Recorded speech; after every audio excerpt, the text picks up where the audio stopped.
the Chinese jet crashed into a U.S. spy plane, causing a major diplomatic incident.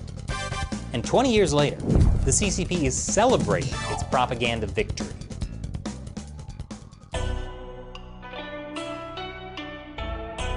Welcome to China Uncensored. I'm Chris Chappell. Last week was the 20th anniversary of the Hainan Island incident. On April 1st, 2001, a Chinese fighter jet collided with a U.S. reconnaissance plane above the South China Sea. The Chinese jet crashed, but the U.S. plane managed to land on Hainan Island in China.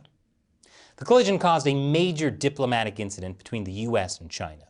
It was also the first big foreign policy test for the George W. Bush administration. That is, after someone finally convinced President Bush that the collision actually happened and was not in fact an elaborate April Fool's Day joke set up by Dick Cheney. He's such a kidder. We've never talked about the Hainan Island incident on this show. It happened way before China Uncensored, even before YouTube. But U.S.-China relations are still feeling the repercussions of that incident even 20 years later. So let's take a look back at what happened. April 2001. It was a different time. China Uncensored didn't exist yet. But if we did, we probably would have had a GeoCities website, which you could have found by asking Jeeves on your Netscape navigator. And YouTube wasn't around, so China Uncensored would probably just be flash animations, where I talk about the dangers of the Chinese Communist Party while answering emails. It would have been very popular. On April 1st, 2001, a U.S. Navy EP-3 maritime patrol craft was on a routine surveillance flight over the South China Sea when it was intercepted by two Chinese J-8 fighter jets. That was not unusual either, but the Chinese jets had a habit of getting dangerously close to U.S. planes, and they had been getting more aggressive, to the point that the U.S. had already made official protests to China about the issue. One of the Chinese pilots, Wang Wei, was especially known for pulling dangerous stunts. After the Chinese jets appeared, the U.S. plane turned back and started heading back to base. At this point, they were about 70 miles off the coast of Hainan Island, over international waters in the South China Sea. But then, things turned deadly. I'll tell you how after the break. Welcome back. Chinese pilot Wang Wei was flying dangerously close to the U.S. reconnaissance plane over the South China Sea. Here's what happened according to a PBS Frontline interview with the American pilot, Lieutenant Shane Osborne. The footage is from an earlier incident. Osborne said the Chinese pilot came up next to the plane once and then a second time. The second time, he was only about 10 feet away. He could see his face. It made the American crew nervous. The third time, the Chinese jet came up from underneath, and its nose collided with the nose of the American plane. Both planes began to fall. The U.S. plane dove 8,000 feet while upside down, but Osborne, the pilot, managed to get it under control. He was forced to make an emergency landing on the airstrip of a military base in Hainan, an island that's part of China. After hitting the U.S. plane, Wang Wei's jet broke up in the air and he parachuted into the sea. Despite a search and rescue mission by the PLA, his body was never found. Meanwhile, the Chinese Communist Party had this U.S. reconnaissance plane grounded on its airstrip. They also had its 24 crew members, which they spent days interrogating. Plus, the party's propaganda apparatus was getting into gear. The main goal was to blame the Americans for the crash. The Chinese Foreign Ministry said the U.S. plane purposefully turned towards the Chinese plane, bumping it and causing it to crash.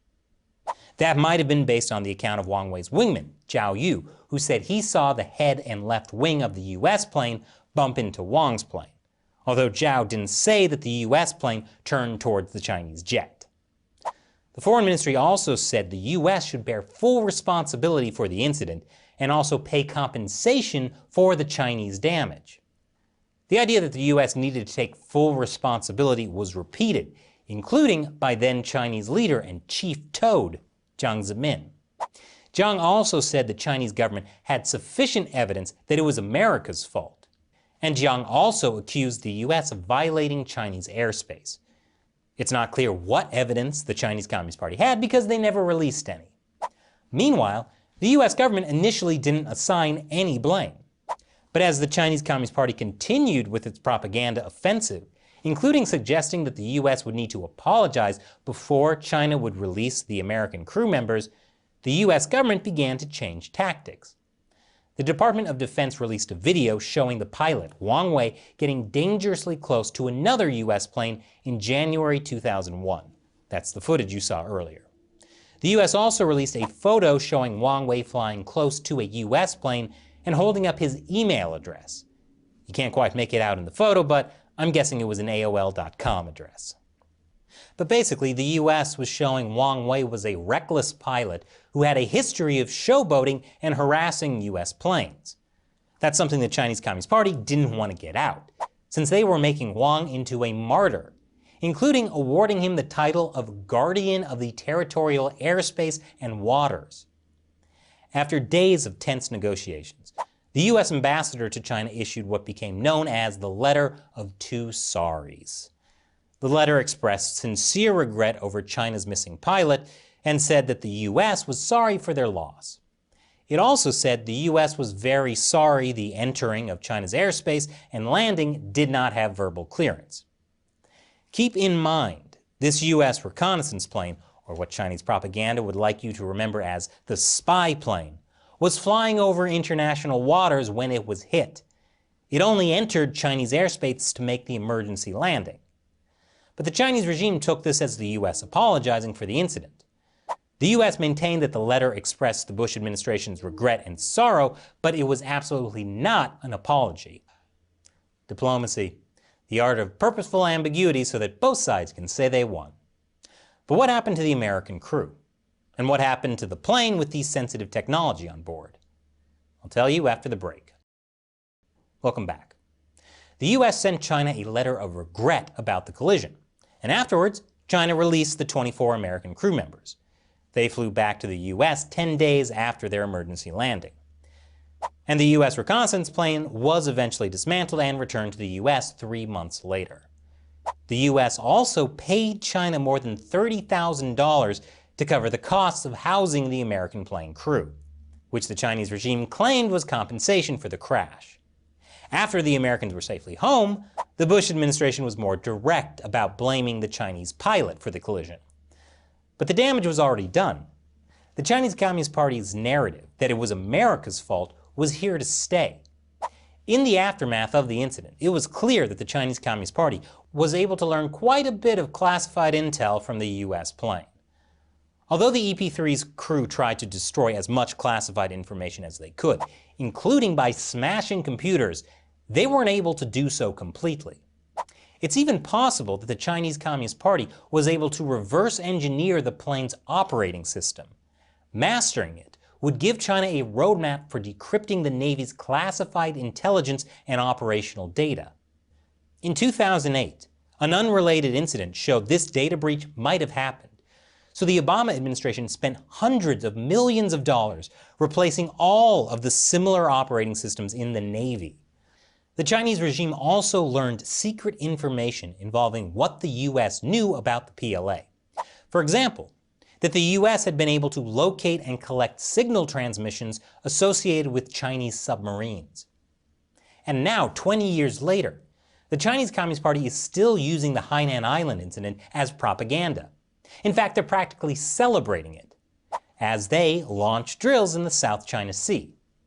Here's a photo of the pilot Wang Wei's memorial. Someone placed a basket of flowers with a photo of Chinese Communist Party official Yang Jiechi lecturing U.S. officials during the Alaska meeting a few weeks ago. The message is clearly that China is a lot stronger than it was 20 years ago, and now it's a match for the U.S. And the Chinese Communist Party is, of course, sticking with their propaganda narrative that it was the U.S. plane's fault. 美军侦察机突然大动作转向，撞向王伟驾驶的战机。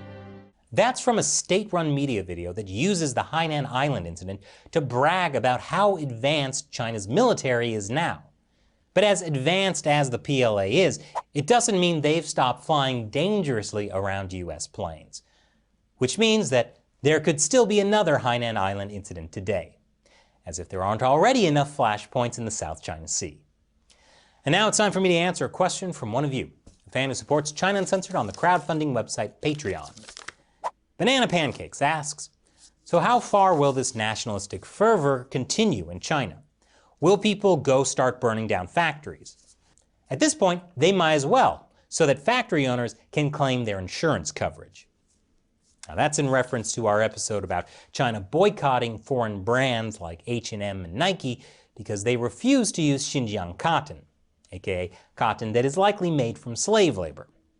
Well, Banana Pancakes, the truth is that the nationalistic fervor will continue as long as it's useful for the Chinese Communist Party.